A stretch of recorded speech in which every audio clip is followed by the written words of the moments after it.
Have you ever felt like the world doesn't want you to be who you truly are, but rather who it expects you to be?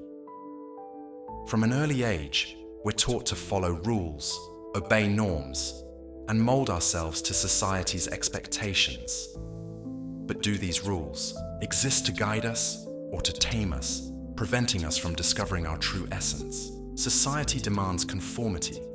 It rewards those who fit in and punishes those who dare to challenge its structures. But what if you choose to resist? What if you refuse to follow the predetermined path? History is full of examples of what happens to those who break away from the system. Hypatia of Alexandria was a brilliant philosopher and mathematician who challenged religious fanaticism, but her ideas came at a cost. She was brutally murdered by a Christian mob in the 5th century. Van Gogh was rejected in his lifetime, dying in poverty without knowing that his paintings would one day become some of the most valuable in the world. Malcolm X, one of the most powerful voices against racism, paid with his life for challenging an oppressive system. What did they all have in common? They refused to bow down to a world that wants to keep things as they are. But should we always resist? Or are there times when true wisdom lies in adaptation? Should I conform to survive or fight to be authentic? This is the central dilemma of this video. And to understand it, we need to look at two great thinkers who deeply explored the relationship between the individual and society: Friedrich Nietzsche and Confucius. Friedrich Nietzsche, one of the most controversial philosophers in history, saw society as a force that weakens individuals, making them submissive and preventing them from reaching their true potential. For him, the only way out was to reject imposed norms and create one's own values. Confucius, on the other hand, saw society as essential for order and harmony. Instead of fighting the world, he believed we should find our role within it, respecting traditions and cultivating virtues that maintain peace and balance. But which of these views is correct? Should we challenge the system or learn to navigate it? Or maybe there's a way to reconcile these two philosophies. In the next few minutes, we'll explore these two paths and how they can be applied to our lives. The answer might completely change the way you see the world. Imagine a lion in a cage. Born in captivity, it learned from an early age that roaring too loudly is disruptive, that running freely is dangerous, and that food only comes if it obeys. It knows no other reality. But what if one day it realizes that it was born to be free? That its true nature is not that of a domesticated animal, but of a king of the jungle. For Friedrich Nietzsche, this lion represents the human being trapped by morality and societal rules. From childhood, we are taught that humility, obedience, and self-sacrifice are virtues. But are they really? Or were they created to tame us? Nietzsche's critique of traditional morality. Nietzsche was one of the fiercest critics of morality, inherited from Christianity and Western traditions. He believed that the values imposed by society, such as submission, excessive compassion, and the denial of our instincts, did not arise naturally, but were created to control the strongest and most brilliant individuals. According to him, the weak and resentful, those who could not achieve greatness on their own, invented a morality that glorified weakness and condemned strength. In doing so, they managed to turn their own powerlessness into an ideal. Slave morality, society's greatest trap. Nietzsche called this reversal of values slave morality. In this system, the natural qualities of the strong, courage, ambition, creativity, and the will to power, became viewed as sins. Meanwhile, the traits of the weak, submission, resignation, blind obedience, were elevated to virtues. That's why society teaches us that it is noble to sacrifice our desires for the sake of others, that we should accept our fate, that ambition is arrogance, and that wanting power is wrong. But Nietzsche saw this as a great lie. To him, society fears authentic and powerful individuals because they threaten the established order. The world depends on conformity to keep functioning as it is, and those who refuse to follow the rules are quickly attacked. How many geniuses were ridiculed in their lifetimes simply for thinking differently? Van Gogh died in poverty, unrecognized, because his art did not fit the standards of his time. Giordano Bruno, a Renaissance philosopher, was burned at the stake by the Catholic Church for suggesting that the universe was infinite and that other worlds might exist. These men dared to challenge morality and dominant thought and paid the price for it. The Übermensch and the revaluation of values. But Nietzsche didn't just want to criticize. He wanted to find a way out of this moral prison. His answer was the concept of the Übermensch, the Superman. The Superman is the one who refuses to accept the values imposed by society, who creates his own path and defines for himself what is right and wrong. He does not bow to traditional morality, but overcomes it. This process is called the revaluation of values, that is, destroying inherited values and creating a new morality based on the affirmation of life, greatness, and the pursuit of power and freedom. But this path is not easy. It requires courage, willpower, and the willingness to face society's rejection. Nietzsche challenges us to break free from the illusions that keep us weak and embrace our true nature. He urges us to abandon slave morality and become the creators of our own destiny. Can we truly follow Nietzsche? But is this realistic? Can we really live without rules, without moral standards, creating our own values from scratch? Society may be a prison, but it is also what maintains order and allows millions of people to coexist without chaos. If everyone followed the path of the Superman, would the world become a better place? Or would it collapse? Breaking chains, challenging norms, and becoming the masters of our own destiny. It sounds powerful. But can everyone handle a life without rules or a sense of belonging? And what if, instead of fighting the system, true wisdom lies in understanding its mechanisms and learning how to use them to our advantage?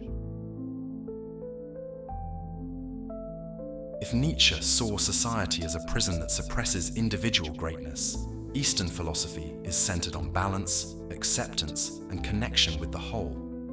Instead of viewing society as an obstacle to be fought against, many great Eastern thinkers saw it as a living organism where every individual plays a fundamental role in maintaining harmony.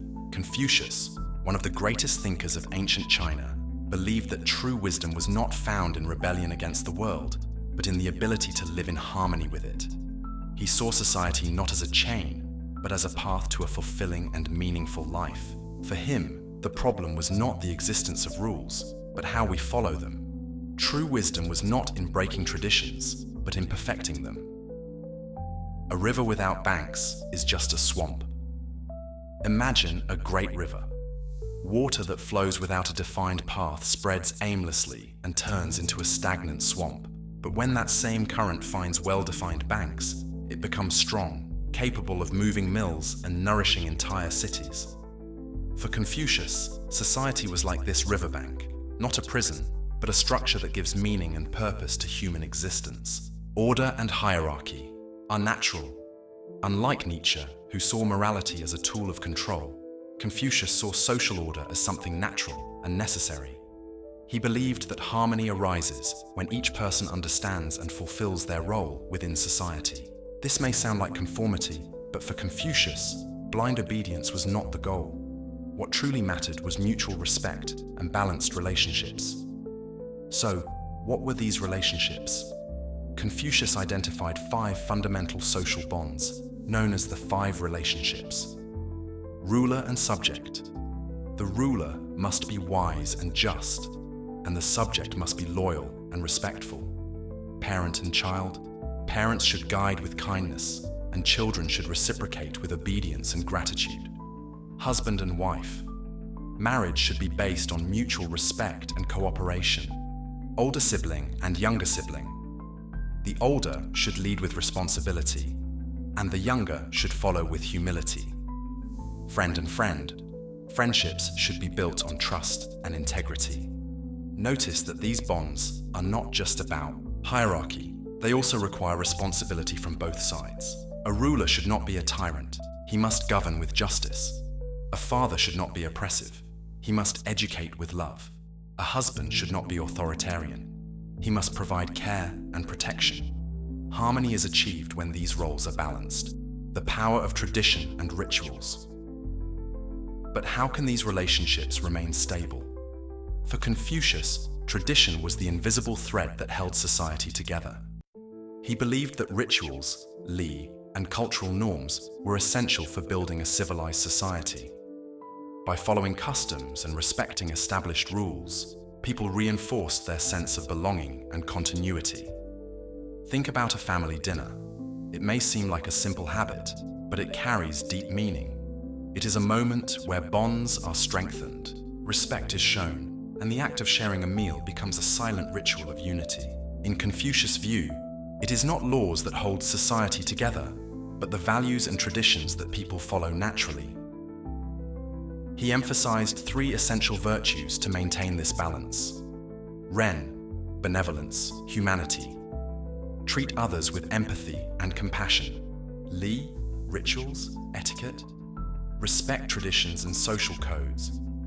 Xiao, filial piety. Honor and respect family, especially elders. These virtues were not just about maintaining order, they were a way to create a more just and harmonious society. The danger of extreme individualism.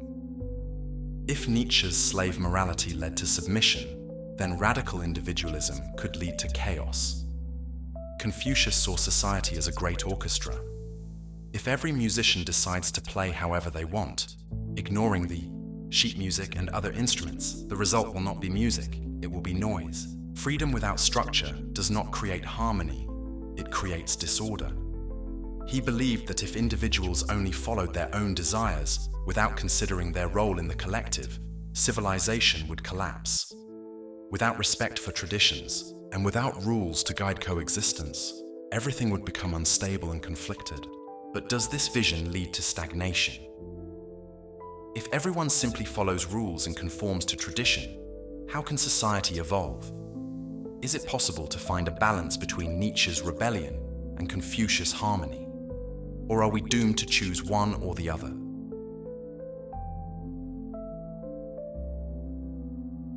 If Nietzsche and Confucius were in the same room, they would likely disagree on almost everything. Yet, there is one thing that unites them. Both sought human well-being. What separated them was the path to achieving it. Nietzsche saw society as an oppressive system that suffocates individuality and prevents people from reaching their true potential. To him, greatness can only emerge when we break free from imposed norms and create our own values. Confucius, on the other hand, believed society should not be seen as an enemy, but as a living organism. He valued stability and order, arguing that true wisdom lies in finding balance within the rules, not destroying them. But which of these perspectives makes more sense in the modern world? Nietzsche and today's world, rebellion and individualism. Looking around, we can see that many of Nietzsche's ideas have shaped modern society. Individualism has become one of the pillars of the Western world. Entrepreneurship, the idea of following your dreams and creating your own destiny, reflects Nietzschean thought. People increasingly reject traditions and institutions they see as outdated. Personal success is glorified, and the notion that we must forge our own path is widely accepted.